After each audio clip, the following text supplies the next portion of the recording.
Work place சீக்ரெட்டில் ரொம்ப முக்கியமான ஒரு விஷயத்தை பற்றி உங்களுக்கு சொல்லித்தரப்போகிறேன். ஒர்க் பிளேஸ் சீக்ரெட்டில் ஒரு வேர்ட் இருக்கு, ட்ரஸ்ட், கிரெடிட்டபிலிட்டி. ட்ரஸ்ட் நீங்கள் எப்படி பில்ட் பண்ணுறீங்க அப்படிங்கிறத பொறுத்து தான் ஒர்க் பிளேஸில் உங்களோட ரோல் வேல்யூ இன்க்ரீஸ் ஆகும். என்ன சார் ட்ரஸ்ட்டுக்கும் ரோல் வேல்யூக்கும் என்ன சார் இம்பார்ட்டன்ட்?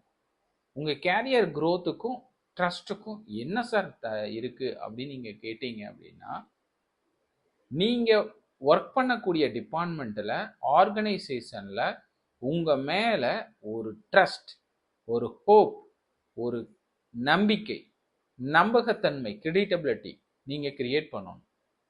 நீங்கள் கிரியேட் பண்ணாமல் உங்களோட கேரியர் க்ரோத்தும் உங்கள் ப்ரொமோஷன் இன்க்ரிமெண்ட்டும் நீங்கள் எக்ஸ்பெக்ட் பண்ணுறீங்க அப்படிங்கும்போது நீங்கள் அதில் சக்ஸஸ் ஆக முடியாது. ஸோ அப்போ நான் என்ன சொல்கிறேன் அப்படின்னு சொல்லி நீங்கள் பார்த்தீங்கன்னா, ட்ரஸ்ட் அப்படிங்கிற ஒரு சீக்ரெட் வேர்டு, கிரெடிட்டபிலிட்டிங்கிற ஒரு சீக்ரெட் வேர்டு அங்கே உள்ளே இருக்குது. எப்பெல்லாம் உங்கள் மேலே ட்ரஸ்ட்டு அந்த டிபார்ட்மெண்ட்டில் நீங்கள் உருவாக்குறீங்க, உங்கள் மேலே ஒரு நம்பகத்தன்மையை உங்கள் சபார்டினேட்டுக்கு கொண்டு வரீங்க, உங்கள் கொலீக்ஸ்குள்ளே கொண்டு வரீங்க, அப்படிங்கிறத பொறுத்து தான் நீங்கள் ஜெயிக்க முடியும். இந்த சீக்ரெட்ல என்னன்னு பார்த்தீங்கன்னா, நீங்க உங்க மனசளவில் நீங்க ஒரு நம்பிக்கையான உண்மையான ஆள், நான் கரெக்டாக தான் வேலை செய்கிறேன் அப்படிங்கிற எண்ணம் உங்களுக்குள்ள 100% இருக்குங்கிறது எந்த டவுட்டும் கிடையாது. ஆனால் உங்கள் கொலீக்ஸ்க்கு நீங்கள் 100% வேலை செய்கிறீங்க, உங்கள் மேலே அவருக்கு நம்பிக்கை இருக்கா அப்படின்னு நீங்கள் செக் பண்ணி பார்த்தீங்கன்னா இருக்காது. அப்போ அந்த ட்ரஸ்ட்டுங்கிற ஒரு சீக்ரெட்டை பற்றி நீங்கள் தெரியாமல் உங்கள் டிபார்ட்மெண்ட்டில் நீங்கள் வேலை பண்ணிட்டு இருக்கீங்க அப்படிங்கும்போது டோட்டலாக நீங்கள் ஃபெயில் ஆயிடுவீங்க. அப்போ எப்படி சார் அந்த ட்ரஸ்ட்டை கொண்டு வர்றது? நான் கரெக்டாக தான் சார் வேலை செஞ்சுட்டு போகிறேன், கரெக்டாக நான் ரைட் டைமுக்கு வரேன், ரைட் டைமுக்கு பஞ்ச் பண்ணுறேன், ரைட் டைமுக்கு ஒர்க் பண்ணுறேன், ரைட் டைமுக்கு வெளியே போயிடுறேன் சார், ஆனால் என் மேலே எப்படி சார் ட்ரஸ்ட் இல்லைன்னு சொல்கிறீங்க அப்படின்னு நிறைய பேர் கேட்பாங்க. உங்களுக்கும் தெரியாத ஒரு விஷயம், நம்ம ஹோப் அப்படிங்கிறது கமிட்மெண்ட் நம்ம கொடுக்குறோம் பாருங்க, அதை ஹோப், நம்பிக்கை கொடுப்போம். அந்த கமிட்மெண்ட்டை ஃபுல்ஃபில் பண்ணுறோம் பாருங்க, அச்சீவ் பண்ணுறோம் பாருங்க, அப்போ தான் கிரெடிட்டபிலிட்டி, நம்பகத்தன்மை நமக்குள்ள இன்னும் அதிகமாக பில்ட் ஆகும். ஸோ அப்போ இதே மாரி நம்ம சப்பார்டினேட்டுக்கிட்ட பழகும் போதும் சரி, நம்ம சீனியர் லெவலில் பழகும் போதும் சரி, மேனேஜர் கேட்டகரியிலேருந்து அடுத்த லெவலுக்கு பழகும் போதும் சரி, எக்ஸிக்யூட்டிவ் லெவலில் ஒர்க் பண்ணும்போதும் சரி, ஒரு கிரேட் லீடர், மேனேஜர், ஹெச்ஓடியாக ஒர்க் பண்ணும்போதும் சரி, நமக்கும் நம்ம சப்பார்டினேட்டுக்கும் கொலிக்கும் இடையில நீங்கள் ட்ரஸ்ட்டை பில்ட் பண்ணலை, அந்த சீக்ரெட்டை உங்களுக்கு புரியாமல், அந்த வேப்பனை சரியாக பயன்படுத்தாமல் நீங்கள் ஒர்க் பண்ணுறீங்க, சக்ஸஸ்ஃபுல் பர்சனாக இருக்கலாம்னு நினச்சிங்கன்னா அது சாத்தியமே கிடையாது. அப்போது ட்ரஸ்ட்டுங்கிற ஒரு சீக்ரெட்டை நீங்கள் 100% புரிஞ்சுக்கணும். அந்த ட்ரஸ்ட்டை பில்ட் பண்ணுறதுக்கு ஃபஸ்ட்டு நீங்கள் டிரான்ஸ்பரன்சியாக இருக்கீங்களா, உங்களோட உண்மையான ஃபீட்பேக்கு கொடுக்கக்கூடிய பர்சனாக இருக்கீங்களா, கேரக்டர் வைஸ் கரெக்டாக இருக்கீங்களா, டிசிப்ளினாக இருக்கீங்களா, கன்சிஸ்டன்சியாக இருக்கீங்களா, கான்ஸ்டன்ட்லி நீங்கள் பயணிக்கிறீங்களா, நீங்கள் எவ்வளோ ஹானஸ்டாக இருக்கீங்க, உங்கள் இன்டெகிரிட்டி எவ்வளோ இருக்குது அப்படிங்கிறத நம்பகத்தன்மை நீங்கள் யாரு கூட பழகுறீங்களோ அவங்கக்கிட்ட நீங்கள் கிரியேட் பண்ணாதான் ஃபஸ்ட்டு நீங்கள் நினச்சதை சாதிக்க முடியும். மோஸ்ட் ஆஃப் த பீப்புள் இது தெரியறது இல்லை. ஸோ அதனால தான் உங்களோட சீக்ரெட்டு தெரியாமல் மிஸ் பண்ணி உங்கள் நம்பகத்தன்மை இழந்துடுறீங்க. அதுக்கப்புறம் நீங்கள் எவ்வளோ வேலைகள் பண்ணினாலும், எவ்வளோ ஹார்ட் ஒர்க் பண்ணாலும் உங்களை அவங்க ஏற்றுக்க மாட்டாங்க. அப்போ ஆர்கனைசேஷனில் ட்ரஸ்ட்டுங்கிற ஒரு விஷயம் அவ்வளோ முக்கியமானது. ஸோ டிரான்ஸ்பரன்சி நம்மகிட்ட இருக்கா, நம்ம ரைட்டாக பேசுகிறோமா, தப்புன்னா தப்புன்னு அக்செப்ட் பண்ணிக்கிறோமா, அது எல்லாருமே கவனிப்பாங்க. நம்ம மனசளவில் 100% ட்ரஸ்டான பர்சன் அப்படிங்கிறதுங்கிறது நமக்கு பெரிய அளவுக்கு சப்போர்ட் பண்ணாது. அது உங்களை பூஸ்டப் பண்ணும், மோட்டிவேட் பண்ணும், உங்களை எனர்ஜைஸ் பண்ணும், அவ்வளோதான். பட் அதர் பர்சனுக்கு நீங்கள் எந்த அளவுக்கு ரிலேபிளாக இருக்கீங்க, சப்போர்ட்டாக இருக்கீங்க, அவங்களோட ஒர்க் பண்ணுறீங்க, அவங்களோட ட்ரஸ்ட் பர்சன்டேஜை நீங்கள் இன்க்ரீஸ் பண்ணுறீங்க பொறுத்து தான் உங்கள் டீமில் உங்களோட க்ரோத் இருக்கும். நீங்கள் ஒரு ட்ரஸ்ட் பர்சனாக இருக்கீங்க ஒரு ஹெச்ஓடிக்குன்னா அந்த வருஷம் உங்களுக்கு ப்ரொமோஷன் இருக்கும். நீங்கள் ஒரு ட்ரஸ்ட் பர்சனாக இருக்கீங்க அப்படின்னா ஆர்கனைசேஷனில் உங்களோட increment version role value increase ஆகும். ஸோ இதனால் ட்ரஸ்ட்டுங்கிற ஒரு சீக்ரெட்டை உங்களுக்கு இன்றைக்கி நான் சொல்லியிருக்கேன். நீங்கள் எப்படி அதை டெவலப் பண்ணலாம், எப்படி அடுத்தவங்களோட நீங்கள் பயணிக்கலாம், நம்ம டீம் மெம்பர்ஸில் அந்த ட்ரஸ்ட்டை எப்படி டெவலப் பண்ணுறதுங்கிறது தான் உங்களுக்கு சேலஞ்சஸ். நீங்கள் சார் நான் அடுத்தவனுக்கு ஏன் சார் ட்ரஸ்ட்டாக இருக்குன்னு ப்ரூவ் பண்ணணும் அப்படின்னு நீங்கள் திங்க் பண்ணினாலே நீங்கள் அந்த ஆர்கனைசேஷனில் ஃபெயிலியர் பர்சனாக தான் இருப்பீங்க. எந்த டவுட்டும் இல்லை. இல்லை சார் நான் கரெக்டாக வேலை செய்கிறேன் சார், அவர் ஒன்றும் என்னை ட்ரஸ்ட் பண்ணணும்னு அவசியம் இல்லை சார் அப்படின்னு நீங்கள் திங்க் பண்ணுறீங்கனாவே நீங்கள் ஃபெயிலியர் பர்சனாக தான் இருப்பீங்க. ஸோ அப்போ நம்ம ரெஸ்பான்சிபிலிட்டி இருக்குது. ஆஃபீஸில் அஃபீஷியலாக கனெக்ட் ஆகிறது ரொம்ப முக்கியம். நெட்வொர்க்கிங் அஃபிஷியலாக நம்ம சபார்டினேட்டோட கிரியேட் பண்ணுறதுங்கிறது ரொம்ப முக்கியம். அந்த நெட்வொர்க்கிங் மூலமாக தான் நம்ம அவங்களுக்கு ட்ரஸ்ட் கொடுக்க முடியும்.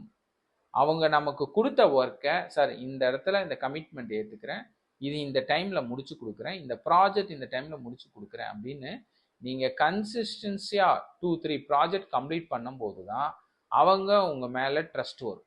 நீங்கள் ஒரு ப்ராஜெக்ட் பண்ணிகிட்டே அதுலேயே நான் சாதித்த பெருமையும் அது மூலமாக நீங்கள் இன்க்ரிமெண்ட் கேட்குறதும் நம்பகத்தன்மை உங்கள் மேலே வராது.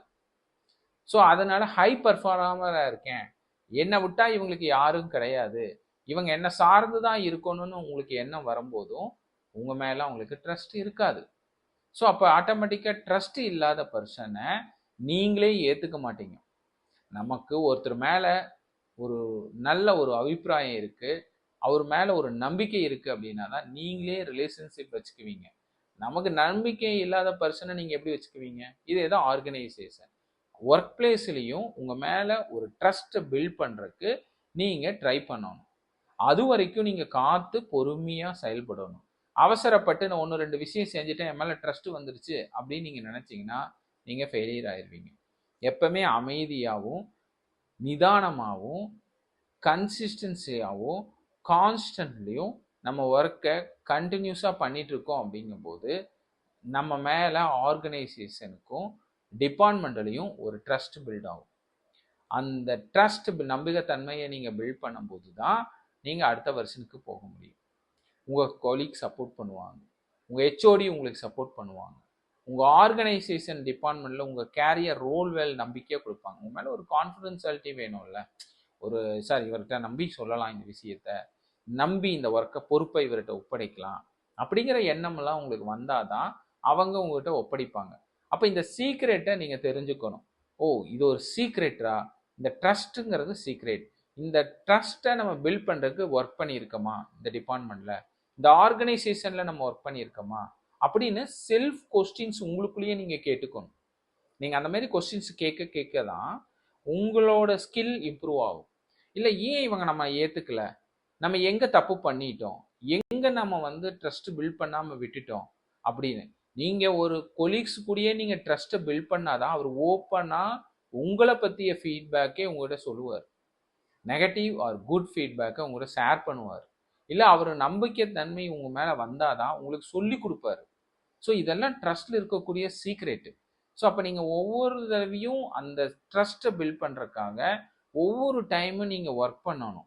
அப்போ கூட ஒர்க் பண்ணுற பர்சனோட நீங்கள் செக் பண்ணணும் எவ்வளோ பர்சன்டேஜுக்கு அவர் உங்கள் மேலே நம்பிக்கையை வச்சுருக்காரு அப்படிங்கிறத நீங்கள் ஒரு பர்சன்டேஜ் கால்குலேட் பண்ணணும். 50% அப்படின்னா அவர் ஒரு மாதிரி உங்கள்கிட்ட ரியாக்ட் பண்ணுவார், 60% அப்படின்னா ஒரு மாதிரி ரியாக்ட் பண்ணுவார், ஒரு 80%னா உங்கள்கிட்ட நம்பிக்கையாக டிரான்ஸ்பரன்சியாக சில விஷயத்த சொல்லுவார், 100% அப்படின்னா பர்சனல் ஃபீட்பேக்கும் கொடுப்பாரு, பர்சனல் லைஃப்பை பற்றி சொல்லுவார், அஃபீஷியல் ஃபீட்பேக்கும் கொடுப்பாரு, அஃபீஷியல் கேரியர் க்ரோத்துக்கான ஐடியாவும் கொடுப்பார். ஸோ இதுதான் நீங்கள் ட்ரஸ்ட் ஒர்க் பிளேஸில் க்ரியேட் பண்ண வேண்டியது ரொம்ப முக்கியமான இம்பார்ட்டன்ட். நீங்கள் அதை பேசிக்காக நீங்கள் க்ரியேட் பண்ணாமல் எந்த ஒரு கேரியர் க்ரோத்தையும் நீங்கள் எக்ஸ்பெக்ட் பண்ணவே கூடாது. அது வரைக்கும் நீங்கள் பொறுமையாக ஒர்க் பண்ணணும். Most of the organisation at least ஒரு 2 இயர்ஸாவது உங்களை செக் பண்ணுவாங்க, உங்கள் மேலே ட்ரஸ்ட் இருக்கா, இவன் கண்டினியூஸாக நல்ல பையனா, நல்லா ஒர்க் பண்ணுறான்னு அவங்களும் உங்களை மானிட்டர் பண்ணுவாங்க, கிராஸ் எக்ஸாமினேஷன் பண்ணுவாங்க. நீங்கள் உடனே என்னை எப்படி நீங்கள் மானிட்டர் பண்ணலாம், நீங்கள் எப்படி என்னை கிராஸ் எக்ஸாமின் பண்ணலான்னு ராங் கொஸ்டின் கேட்பீங்க. அப்படி கேட்காதீங்க. அவங்க உங்களை ட்ரஸ்ட் வர வரைக்கும் உங்களை அவங்க ராங் கொஸ்டின் பண்ணுவாங்க, மானிட்டர் பண்ணுவாங்க, கிராஸ் எக்ஸாமினேஷன் பண்ணுவாங்க, கொஸ்டினிங் கேட்பாங்க. அப்போ எல்லாத்துக்கும் நீங்கள் ஆன்சர் கொடுக்கக்கூடிய பர்சனாக இருந்து பொறுமையாக நிதானமாக அவங்களோட கனெக்ட் ஆகணும். அப்போ உங்கள் மேலே அவங்களுக்கு ஒரு குறிப்பிட்ட நம்பிக்கை வரும்போது தான், உங்கள் மேலே ட்ரஸ்ட் டெவலப் ஆகும்போது தான் உங்களை அடுத்த வருஷம் கொண்டு போக முடியும். மோஸ்ட் ஆஃப் த ஏரியாவில் மேனேஜர்ஸோ இன்சார்ஜோ அந்த ட்ரஸ்ட்டை கிரியேட் பண்ணணுங்கிறது இம்பார்ட்டன்ட் கொடுக்க மாட்டாங்க. நமக்கு நம்ம மேலே இருக்க ஹெச்ஓடிக்கும் நமக்கும் இடையில கேப்பே இல்லாமல் நம்பிக்கைத்தன்மை 100% இருக்கு அப்படின்னா தான் அந்த வருஷம் நம்ம இன்க்ரிமெண்ட் ப்ரொமோஷன் இருக்கும். நம்ம தப்பு பண்ணுனா கூட அவங்க நமக்கு சப்போர்ட் பண்ணி நம்ம கேரியரை அடுத்த வருஷத்துக்கு டெவலப் பண்ணி கொண்டு போவாங்க. ஆனால் நம்பகத்தன்மை இல்லை அப்படின்னா எல்லா விஷயத்துக்கும் நீங்கள் என்ன டேட்டா கொடுத்தாலும் அதை தப்பாக தான் பார்ப்பாங்க, வெரிஃபை பண்ணி தான் பார்ப்பாங்க. நீங்கள் என்ன சொல்லுவீங்க சிம்பிளா?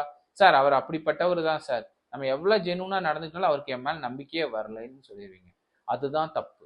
நமக்கு நம்ம டியூட்டி, நமக்கு மேலே இருக்க ஹெச்ஓடிஸ்க்கு நம்ம மேலே நம்பிக்கையை கொண்டு வரும்படியான பணியாளராக நம்ம பணி செய்யணும், ஒரு வேலை ஜாப் ஒர்க்கராக இருக்கணுங்கிறது தான் இம்பார்ட்டன்ட். இந்த சீக்ரெட் தெரியாமல் நம்ம மேலே ட்ரஸ்ட் பில்ட் பண்ணாமல் நம்ம எந்த ஒரு கேரியர் க்ரோத்தையும் எக்ஸ்பெக்ட் பண்ணாதீங்க. எந்த ஆர்கனைசேஷனுக்கு போகணும், நீங்கள் ஒரு ஆர்கனைசேஷன் இன்னொரு ஆர்கனைசேஷன் ஷிஃப்ட் பண்ணிகிட்டே இருந்தீங்கனாலும் உங்கள் கேரியரில் ஏன் ஒரு ரைட் ரோல் வேல்யூ கிடைக்கல, உங்கள் கேரியரில் ஏன் ஒரு முக்கியமான ஒரு பொசிஷன் போக முடியாமல் போச்சு அப்படின்னா உங்கள் மேலே அந்த ஆர்கனைசேஷனில் ட்ரஸ்ட் இல்லைன்னு அர்த்தம். ஸோ அதுக்காக நீங்கள் கஷ்டப்பட்டு தான் ஆகணும். அந்த தருணம் வரைக்கும் வெயிட் பண்ணணும். அதை எவ்வளோ குயிக்காக அந்த உங்கள் மேலே ட்ரஸ்ட்டு கொண்டு வரக்கு நீங்கள் ஹார்ட் ஒர்க் பண்ணுவீங்க, டெடிகேஷனாக இருப்பீங்க, ஸ்மார்ட் ஒர்க் பண்ணுவீங்க, உண்மையாக ஹானஸ்டியாக இருப்பீங்கிறது உங்கள் கையில் தான் இருக்குது. ஸோ இன்னைக்கு சொல்லி கொடுத்த சீக்ரெட் வேட் ட்ரஸ்ட். Thank you all.